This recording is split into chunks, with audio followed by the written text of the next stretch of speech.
Ang kwento ni Tomby.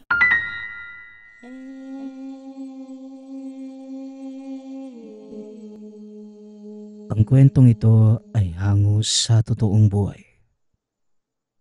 Mula ito sa isa nating tagapakinig. Karanasan ito ni Luis. Walang eksaktong taon. Probinsya ng Aklan. Nang mga panahong ito, napadpad sa Aklan ang pamilya ni Luis matapos makaranas ng kababalaghan sa pinanggalingang bayan. Hindi lilipas ang buwan na walang nagkakasakit. Madalas may nakikitang anino sa paligid. Mas naging malala kalaunan nang siya mismo ang makaramdam na matinding pananakit ng katawan. Ilang araw itong naparalisa na hindi nalalaman ang dahilan.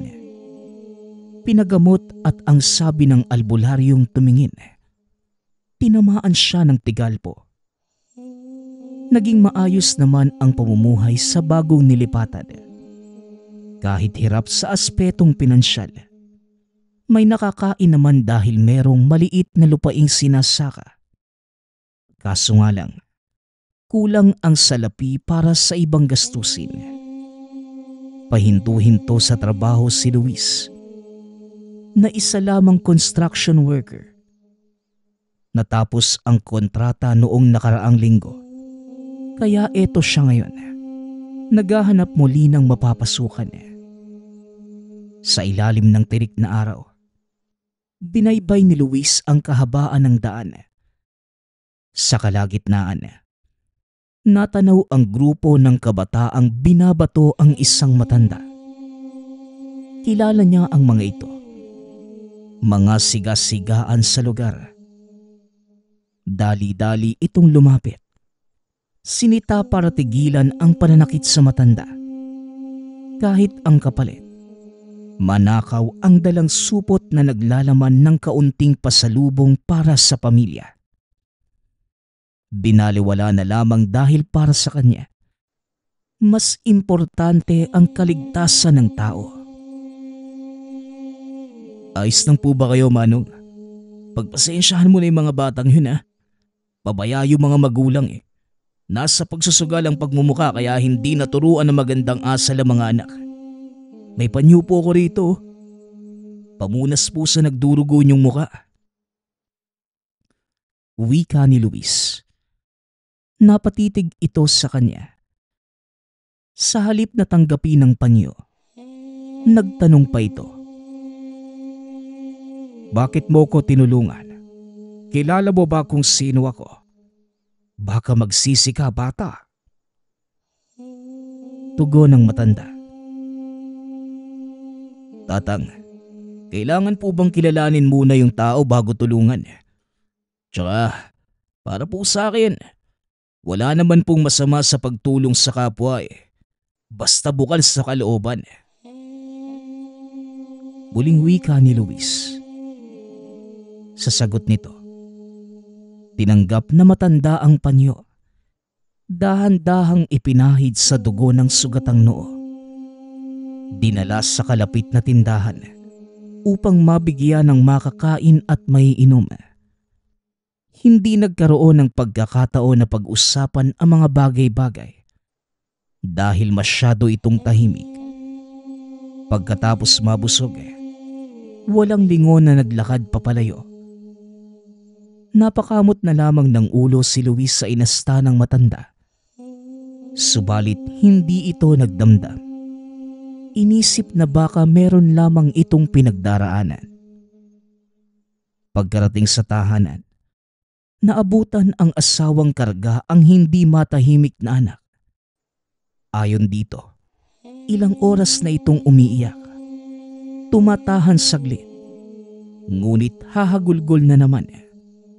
Nang masuri, walang lagnat o anumang karamdaman. Kinutuba ng masama si Luis. Posibleng maulit na naman ang nangyari sa nakaraan. Tinignan ni Luis ang paligid. Bawat taong dumaraan, isa-isang pinakikiramdaman, kaso nga lang, wala namang makitang mali sa mga ito. Normal ang pagkilos. Bumalik sa loob at sinubukang patahanin ang anak. Sa kabutihang palad, tumahan naman ito. Luis, baka itong lugar na nilipatan natin, walang pinagkaiba sa dati. Ganito rin yung nangyari sa bata noong naroon pa tayo. Natatakot akong maulit yun. Wika ng asawang si Polly. Imposible na may manggagaway sa lugar na to. Ilang taon na tayong naninirahan eh. Kung meron man eh. Sana may nabanggit man lang sa atin yung kapitbahay. Sa tingin ko, baka may napadaang masasamang loob kaya nagkaganito ang bata. Naalala mo ba yung sinabi ng albularyong tumingin sa atin noon? Lapitin ng masasamang elemento ang anak natin. Kaso nga lang naiwan sa dating bahay yung ibinigay na pangontra eh. Tugon ni Luis. Nadismaya nang maalala ang naiwang bagay. Nagtanong ito sa mga kapitbahay. Wala rin silang nadinig na may manggagaway sa lugar. Ang tanging meron, panahon kung kailan napeperwisyo ang mga kabataan. Mula sa mga sanggol hanggang sa edad 5, naging normal na kaganapan ito dahil nasanay na lamang ang mga tao. Walang makitang pag-aalala si Luis sa mga nakausap na para bang hindi nababahala.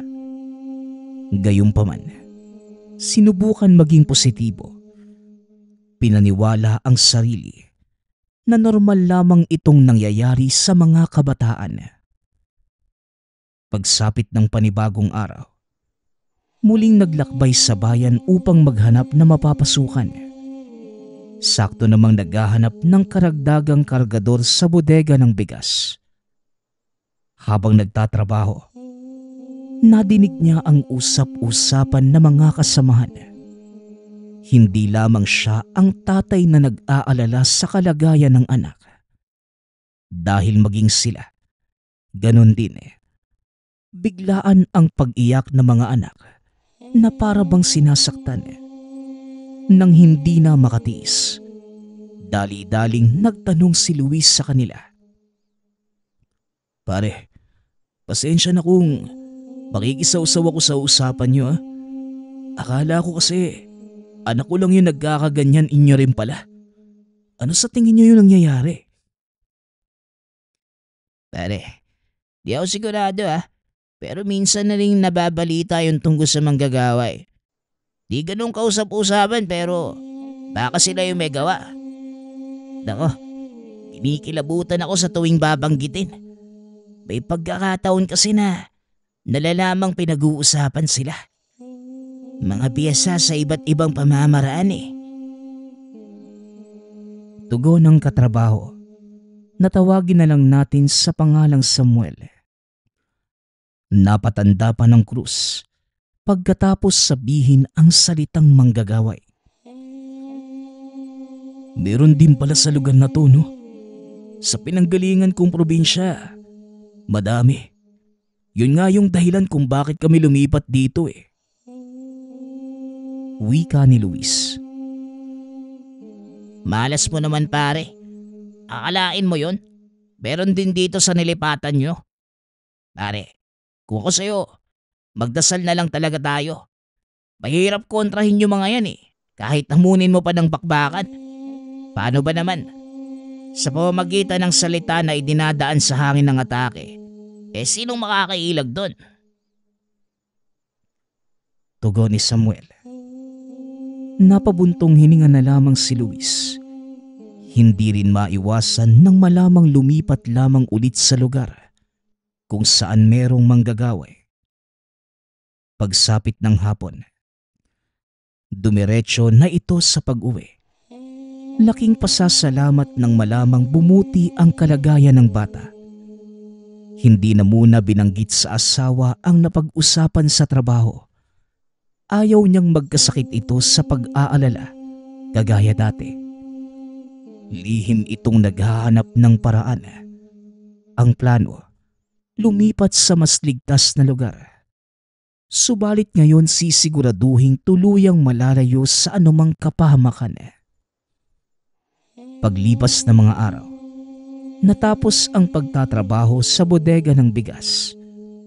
Humina ang negosyo gawa ng bagong may-aring baluktot ang pamamalakad. Kaya muli na namang naghanap ng malilipatan si Luis. Isinabay na rin ang pagtatanong-tanong ng murang paupahan. Sa paglilibot, nakarating ito sa karatig bayan. Nakasalubong ang matandang tinulungan noong araw pero ang ipinagtataka niya, umiiwas ang bawat taong nakikita. Maliban sa kanya, na walang ideya sa nangyayari. Kahit naguguluhan, sinundan pa rin. Napatigil lamang ito nang huminto sa paglalakad ang matanda. Talagang hindi mo ko tatantanan ano? Ikaw lang ang taong walang takot na lumalapit sa akin. Bakit ba? Diretsahang tanong na matanda. Manong, may dapat ho ba ako ikatakot sa inyo? Kung tutuusin nga, parang tatay ko rin kayo eh. Magkasing edad kasi kayo ng yumao kong tatay. Tugon ni Luis. Talagang walang pinipiling edad ang pagiging mangmang sa mga bagay-bagay ano? Mahina ba ang kukote mo para hindi maintindihan ang nangyayari sa paligid? Tanong na matanda. Napatingin si Luis sa mga taong dumaraan. Lumilihis ang mga ito sabay nagmamadali. Magsasalita na sana, kaso biglang nawala ang matanda. Hinanap niya ngunit hindi naman makita. Wala ring mapagtanungan dahil maging siya ay pinagtitinginan na rin ng mga tao. Umalis na lamang para makaiwas. Sa paglipas ng panahon, natigil naman ang pamemerwisyo. Walang nakakaalam ng eksaktong dahilan. Gayon din sa biglaang pagkawala. Ikinatuwa naman ito ni Luis. Nabawasan ang isipin. Kaso nga lang, kinakailangang lumipat sa kadahilanan na naibenta na ang lupaing inuupahan. Dumayo ito sa karatig bayan. Nagbabaka sakaling may mahanap. Pinalad na magkaroon ng maayos na silungan. Sa alok ng pamilya ni Mang Paeng, naging mabuti naman ang kanilang pamumuhay. Alagang-alaga pa dahil dinadalhan sila minsan ng makakain. Imbitado rin sa bawat okasyon.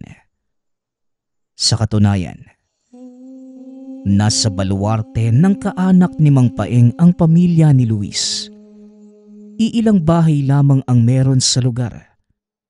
Ngunit lahat ng nakatira, kadugunan ng matanda. Habang tumatagal, napapansin ito ang kahina-hinalang gawain ng mga ito. Kung minsan, nakakarinig sila ng pag-awit at kataga na ibang lengguwahe ang ginagamit. Nangyayari ito sa piling petsa. Sa gabi idinaraos oras ng pagtulog. May mga pagkakataon na ito ang gumigising kay Luis. Nakakaramdam kagad ng kilabot kahit wala namang nilalang sa paligid. May kapansin-pansin din sa hangin na parabang hindi normal sa kalikasan. Nakikinig lamang sa takbo ng pangyayari. Hindi naisipang mangialam dahil wala pang ideya kung sino nga ba ang mga kapitbahay. Pansamantala itong sinarili. Nag-iingat habang inaalam ang pagkatao ng mga ito sa sikretong pamamaraan. Kaso nga lang, mahirap makahagilap ng impormasyon lalo na't baguhan pa lamang sa lugar. Kung titignan naman si Mang Paeng, Masiyahin, palangiti, at malapit sa mga kakilala lalo na sa kanila na palaging kinakausap kahit makasalubong lamang sa daan. Ang panganay naman itong anak na si Marcelo, ganon din, maging ang iba pang kapitbahay. Minsan na ding naisip ni Luis na baka siya ang may mali, hindi ang mga ito. Palagi na lang siyang naghihinala kahit walang makuhang malinaw na sagot. Sa paglipas pa ng panahon, unti-unting ipinapakilala ni Mang Paeng ang mga bagay-bagay kay Luis. Katulad na lamang ng mga orasyon na nakasulat sa papel. Minsan din itong ibinibigay sa kanya. Sa tuwing susubukang basahin, saglit itong nawawala sa wisyo. Noong una, inakalang normal lamang ang epekto dahil sa maling pagbigkas. Ngunit habang tumatagal, naiintindihan nito ang punto ng matanda. Sinusubukan siya para maging kasapi ng grupo. Samut-saring pangungumbinsi ang ginawa. Pinangakuan ng lupa, kasaganahan sa buhay, at kung ano-ano pa para lamang maging miyembro ng samahan na kampon ng kasamaan. Mga manggagaway. Natakot si Luis nang ipasok ito sa silid, kung saan patong-patong ang mga librong naglalaman ng orasyon at dasal. Maraming nakapalibot na kagamitan sa sulok. Nakakasakalang pakiramdam dahil sa bisa ng mga gamit kaya't hindi ito tumatagal. Nang tuluyang makalabas doon sa silid, nagmamadaling itinakas ang pamilya. Wala nang pakialam kung saan mapadpad, basta lamang makalayo sa mga manggagaway. Nanghina si Luis nang maisip ang dahilan ng paglipat. Tapos sa huli, sa mga kamay ng tinatakasang lahi lang mapupunta. Sa ikatlong pagkakataon, nakatagpo niya ang matandang tinulungan noong araw. Pinatuloy siya sa tahanan nito. Hinayaang manuluyan. Hindi nagtagal. Kinumpinsing umalis. Ngunit dahil wala pang malilipatang tahanan, nakiusap si Luis sa matanda. Hindi ako ang taong nararapat mong hingian ng tulong. Saan ba kayo nakatira dati? At ano ang dahilan ng inyong paglalayas? Ang layo ng inabot niyo. Tanong na matanda. Manong, palagi ho kaming minamalas . Umalis kami sa lupain ng mga magulang ko para makaiwas sa matinding banta ng buhay. Tapos napadpad lang din sa lugar na merong ganon. Sa ngayon, kayo lang po yung makakatulong sa amin. Dahil ang huli naming nilapitan, akala ko mabubuting tao. Pero kampon pala ng kadiliman. Hinigayat nila ako maging kasapi. Pero syempre umayaw ako. Hindi pa ako siraulo para pasukin ang mundo ng kaliwa. Manong, ano ho bang pangalan nyo? Puro na lang ako Manong . Tanong ni Luis. Tawagin mo na lang akong Manong Isaac. Sinasabi ko sa iyo, dapat hindi ka sa akin humingi ng tulong. Muling wika ng matanda. Ngunit kahit anong salita ni Manong Isaac, hindi pa din nakinig si Luis. Hindi dahil sa pagmamatigas. Wala lamang talagang ibang mapupuntahan ng mga sandaling yun. Sa tuluyang panunuluyan sa poder ni Manong Isaac, napansin ang palagi nitong pagkukulong sa kwarto, lalo na pagsasapit ang gabi. Naintindihang oras ng pagtulog. Subalit meron siyang naririnig na salita mula sa loob. Kung minsan, naiisip na baka katulad ng grupo ni Mang Paeng. Nakaramdam ng kaunting takot si Luis. Dahil kapag nagkatotoo, mapapasubok na naman. Umantong sa puntong ang pagkakataon na mismo ang nagpakilala kay Luis kung anong klaseng tao si Manong Isaac.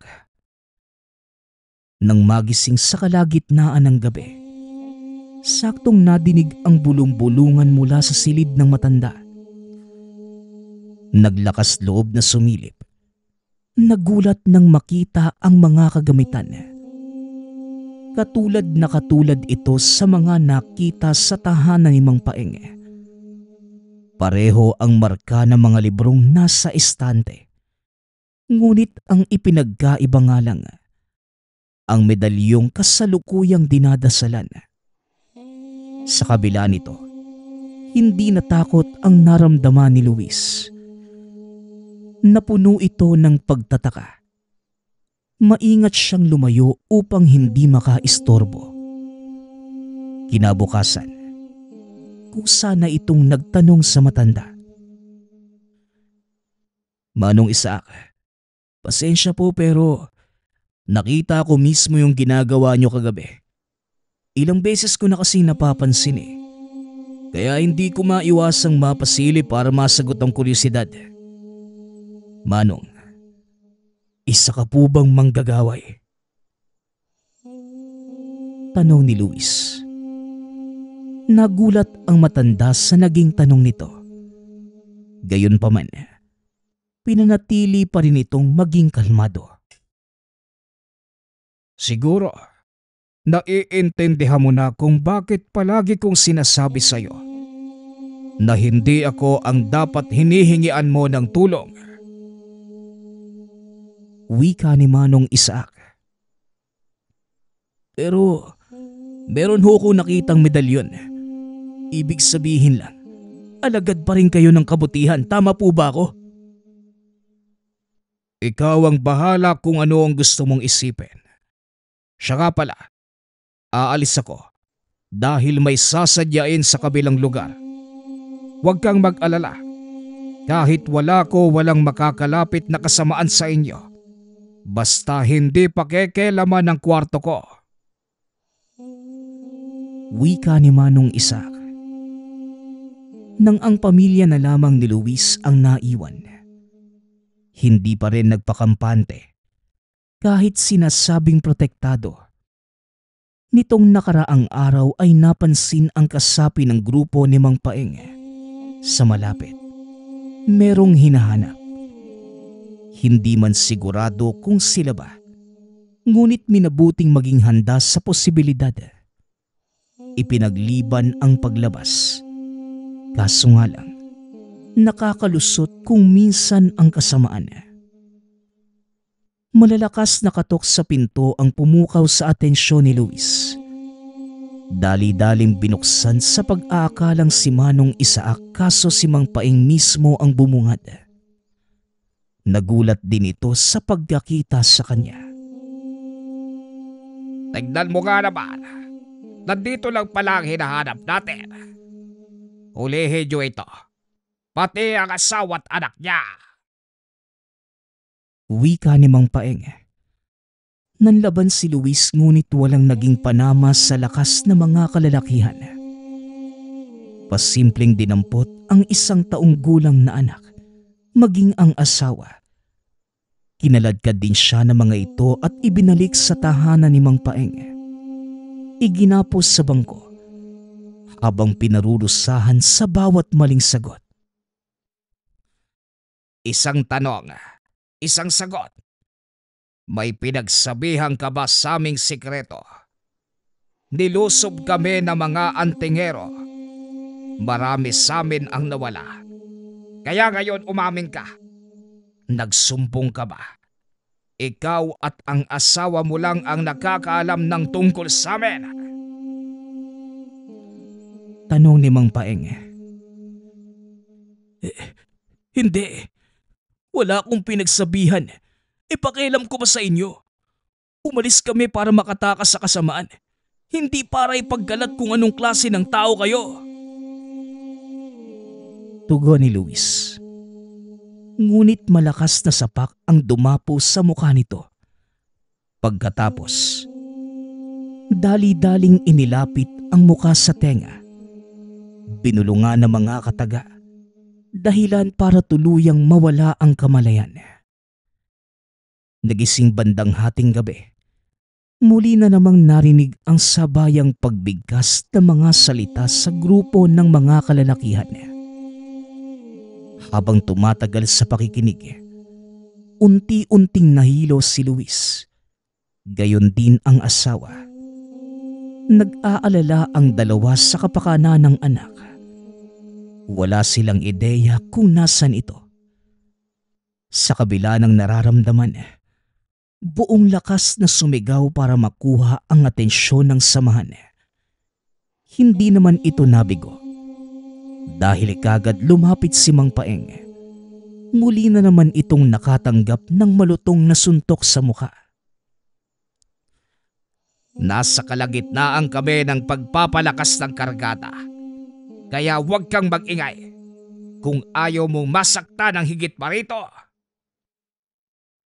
Wika ni Mang Paeng. Mang Paeng, nasan ho yung anak ko? Kumusta ho siya? Huwag niyo ho siyang sasaktan. Tugon ni Luis. Nasa pangangalaga ng asawa ko ang bata. Nakatulog na siya. Nasa mabuting kalagayan. Muling wika ni Mang Paeng. Hindi naniwala si Luis dahil sa paraan ng pagngiti nito ng nakakaloko. Kaso nga lang, wala itong magawa ng mga sandaling yun. Mahigpit ang pagkakatali sa kanya. Nagdurugo ang mga kamay sa pagsubok na makalaga ng sarili. Nang mapansin ito ni Mang Paeng, pansamantala itong pinakawalan ngunit pinagsarhan din ng pinto. Walang ideya kung anong binabalak para sa kanilang mag-asawa. Gayunpaman, nanalangin na lamang ang mga ito na hindi hahantong sa kinakatakutang pangyayari. Hanggang sa sumapit ang umaga, bumungad ang pag-uusap ni Mang Paeng at ng anak na si Marcelo. Anong plano mo sa kanila, Tay? Hindi ako naniniwala na wala silang kinalaman sa pagsalakay ng mga antingero. Naging tahimik naman yung pamumuhay natin dito sa lugar. Ang alam ng mga tao sa kabilang bayan kung saan nakatira dati si Maestro. Yung kapatid lang niya ang may kapit ng kasamaan. Yung mangkukulam na dinugis ng taong bayan. Wika ni Marcelo. Wala tayo sa posisyon para galawin ang mga bihag. Kahit sila pa ang nagsumbong. Kung walang pahintulot kay Maestro, wala tayong karapatan. Ang tanging magagawa na lang natin ay bugbugin kung manglaban. Ang layunin natin ngayon, magparami sa samahan. Kaya kahit matigas ang Luis na yan, sisikapin nating makuha ang loob niya. Tugon ni Mang Paeng. Maya-maya pa, dumating na ang sinasabi nilang Maestro. Dumiretso ito sa kinaroroonan ni Luis. Yan ang taong mahirap pakiusapan, Maestro. Nakatakas ito sa amin eh. Tapos makaraan ng ilang oras, dumating ang mga antingero. Kaunti na lang ang natira sa atin. Dahil marami ang napuruhan. Hindi kinaya ng aming kargada. May nakaligtas pero sugatan. Nagpapagaling pa. Huwag nyo na ring alalahanin ang mga antingero. Dahil sinisigurado kong magbabayad ang mga yon. Ano na nga po ba ang balak natin sa mga bihag? Sa tingin ko, sila ang nagsabi sa mga antingero. Dahilan para salakayin tayo. Pagsasalaysay ni Mang Paeng. Ngunit sa halip na sagutin, dumapo sa mukha ang sunod-sunod na kamao na matandang kausap. Sa dinami-rami ng pwedeng ayaing maging kasapi, ang taong ito pa. Binihag mo pati ang asawa't anak niya na wala pang kamuwang-muwang sa mundo. Kahit kailan talaga, hindi ka nag-iisip, Paeng. Sigaw ng maestro. Umalingaw-ngaw sa bawat sulok ng silid ang boses ng maestro. Nagulat naman si Luis nang mag-angat ng tingin dahil ang maestrong tinutukoy nila walang iba kundi si Manong Isaac. Kaya palagi tayong pumapalpak dahil wala ka nang nagawang tama, Paeng. Ang sabi ko, ang iimbitahan natin, yung mga taong kulang sa paniniwala sa kalangitan, hindi yung taong malakas ang pananalig sa kabutihan. Wika ni Maestro Isaac. Sadali lang, maestro. Kilala mo ba ang taong ito para magsabi ka ng ganyan? Kaya pala naabutan ko sila sa tahanan mo. Maestro, hindi ko sinasadya. Wala akong alam. Tugon ni Mang Paeng. Masyado ka kasing kampante na ang bawat taong maaaya mo ay sasanib. Ibahin mo si Luis. Kahit ano pa ang pangungumbinsi mo sa kanya, kabutihan pa rin ang mananaig sa kanyang puso. Pakawalan mo siya, pati ang pamilya niya kung ayaw mong ako mismo ang pumugot ng ulo mo. Magsikilos na kayo! Muling wika ni Manong Isaac. Dali-daling sumunod si Mang Paeng. Pinakawalan ang pamilya ni Luis, habang si Maestro Isaac ang nagpresentang gumamot ng mga natamong sugat. Pagpasensyahan mo na ang kilos ng aking mga alagad. Tumatama siya minsan, pero madalas puro kapalpakan. Maayos na ang kalagayan ng asawa't anak mo. Ikaw, kailangan mo pang magpahinga dahil sa laladang natanggap mo mula kay Paeng. Binulungan ka ng salita, kaya't alam ko na may napinsala sa loob ng katawan mo. May ipinahanda akong silid na pwede mong pahingahan. Wika ni Maestro Isaac. Manong, may talong lang po sana ako. Paano niyo po nagagawang pagsabayin ng kabutihan at kasamaan? Tanong ni Luis. Pasensya na, Luis, pero hindi kita mabibigyan ng sagot. Masyadong personal at ang ganitong bagay sana, hindi mo na dapat tinatanong. Kaya mo namang tumayo siguro, ano? Halika, dadalhin kita sa pinahanda kong kwarto. Wika ni Manong Isaac. Nang mga sumunod na araw, naging magaan na ang pakikitungo ng mga alagad ni Manong Isaac sa kanila. Lalong-lalo na si Mang Paeng. Paulit-ulit itong humihingi ng paumanhin sa nagawang pagkakamali sa kanya. Mapagpatawad namang tao si Luis, kaya kagad din silang nagkaayos.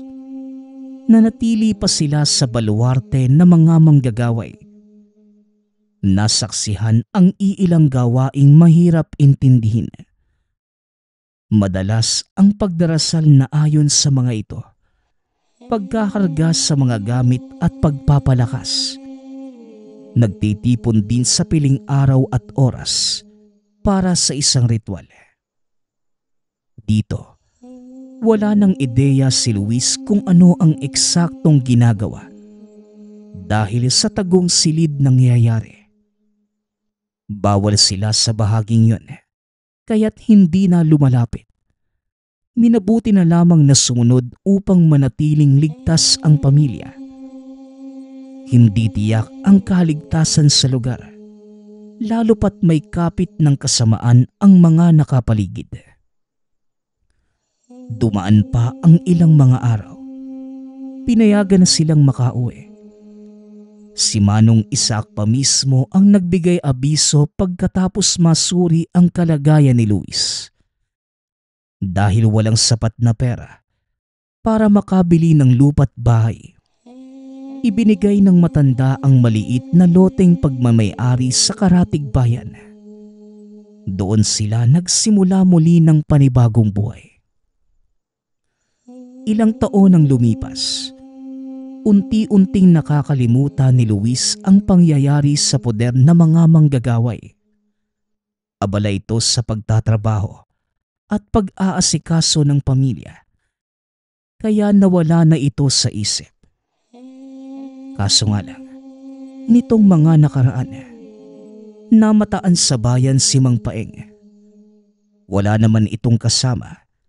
Normal ang mga ikinikilos at nakisiksik sa kumpulan ng mamimili. Sa dami ng tao ay hindi malapitan.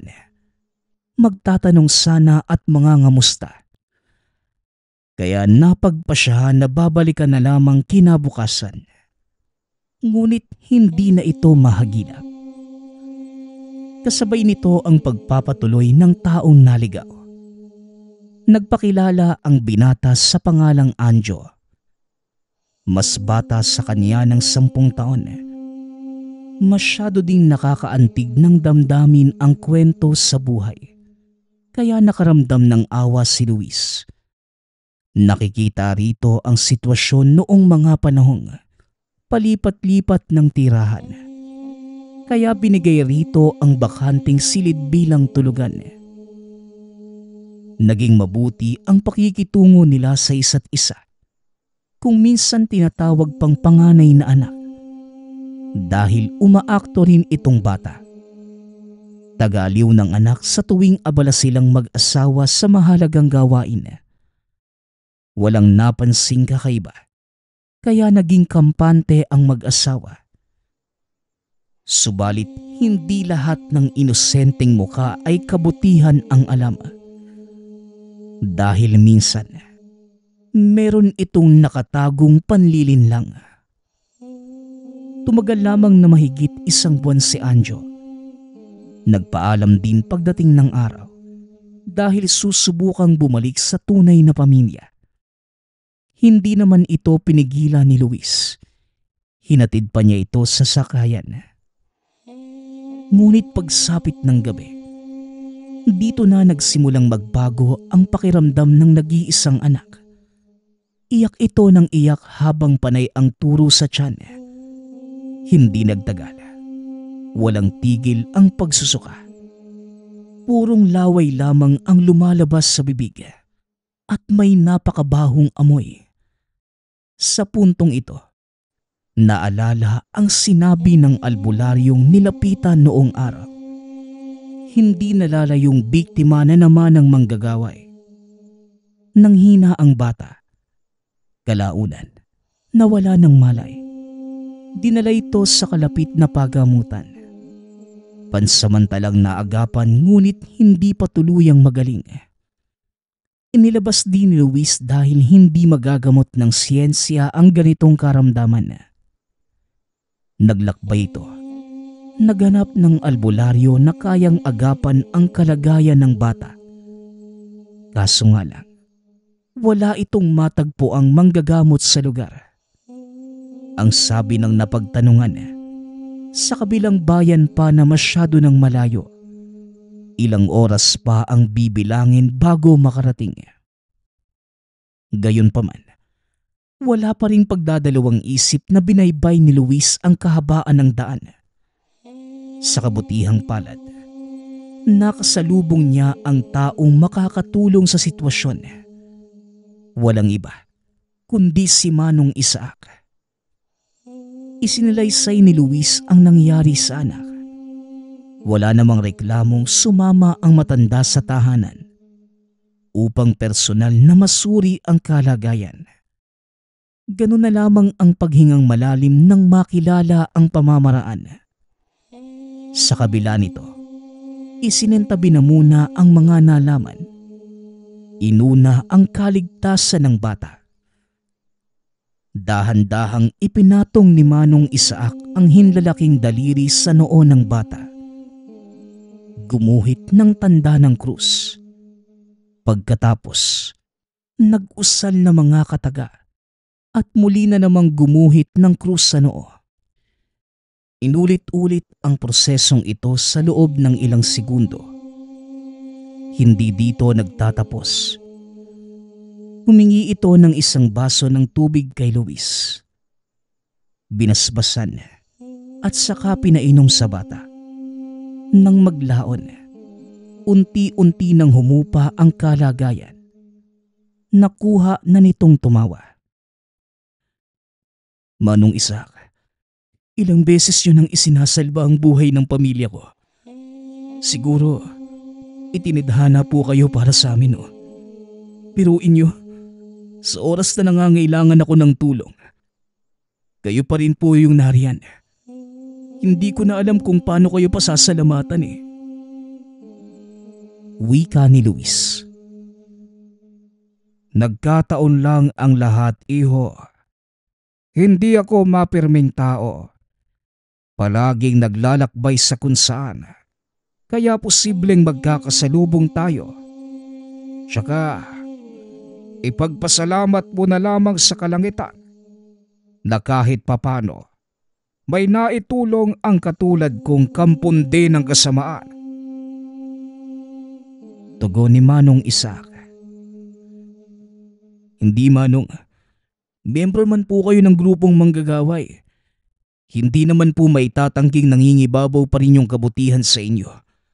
Kung masama kayo katulad ng iniisip nyo, hindi mo na ho kami tutulungan at paglalaanan ng oras. Doon pa lang po sa pagkulong ni Mang Paing sa amin, pwede mo na siyang utusan na tapusin kami. Pero hindi nyo ho ginawa. Huwag nyo na po kasing itanggi. Mabuti po kayong tao kahit na pumanig pa kayo sa kaliwa. Muling wika ni Luis. Naging madamdami naman ang dating ng salita niya para kay Manong Isaac. Sa katunayan, isa talaga itong antingero na ang tanging layunin dati ay puksain ang bawat pumapanig sa kasamaan. Mapa elemento man o nilalang. Kahit ordinaryong tao na may masamang hangarin sa kapwa. Kaso nga lang, sa ilang ulit na pagkatalo sa mga nakakalaban, dahan-dahang humina ang paniniwala. Dagdag pa ang impluwensya ng kapatid na mangkukulam. Sa halip na pagbutihin ang tungkulin, bumaling na lamang ito sa kaliwa. Marahil, hanggang ngayon tinatanaw ko pa ring utang na loob ang ginawa mong pagligtas sa akin laban sa mga bata noong araw. Kaya tumutulong pa rin ako sa sitwasyon mo. Hanggang doon lang yon. Huwag mo nang bigyan ng anumang kahulugan. Baybahid ng kasamaan ng pagkatao ko. Ako rin mismo ang nagtayo ng samahan ng mga manggagaway. Kaya malabo yung sinasabi mo, bata. Wika ni Manong Isaac. Kayong bahala, Manong. Itanggi mo man ang paulit-ulit. Hindi pa rin magbabago ang katotohanan. Kilos mo na po mismo nagpapatunay. Wika ni Luis. Ang pag-uusap na ito ang gumawa ng daan upang dahan-dahang pumukaw sa pagkaligaw ng landas ni Manong Isaac. Napaisip ang matanda. Tinitimbang ang mga bagay-bagay. Kalaunan, tinipon ang nasasakupan upang bawian ng bisa ang mga kaalaman sa pagiging manggagaway. Hindi na niya pinaalam sa mga ito kaya't naging matagumpay ang ginawang pagbawi. Binura sa alaala ang mga maling gawain. Isa-isa silang pinakawalan. Pinauwi sa tahanang kinabibilangan. Pagdating naman sa binatang si Anjo, hindi pinalampas ni Manong Isaac ang ginawang pambibiktima sa anak ni Luis. Pinatawan niya ito ng parusa hanggang sa isang araw. Bali-balita sa bayan ang isang bangkay malapit sa ilog sa lugar. Butas-butas ang katawan na tila may kung anong lumabas na insekto. Hindi pa din ito makilala ng mga tao. Nahirapan din silang alisin ang bangkay sa ilog dahil umaalingasaw ang amoy nito. Kailangan pa nilang tumawag na mga otoridad para lamang makuha ang bangkay. Matapos naman ang tagpong yon, humingi ng kapatawaran sa kalangitan maging sa tangang medalyon. Napahugot ng malalim na hininga dahil maliban kay Luis, hindi rin siya iniwan ng gamit kahit pa nakagawa na ito ng kasamaan. Nanatili itong aktibo sa oras na kinakailangang tumulong sa kapwa, katulad ng sitwasyon ni Luis.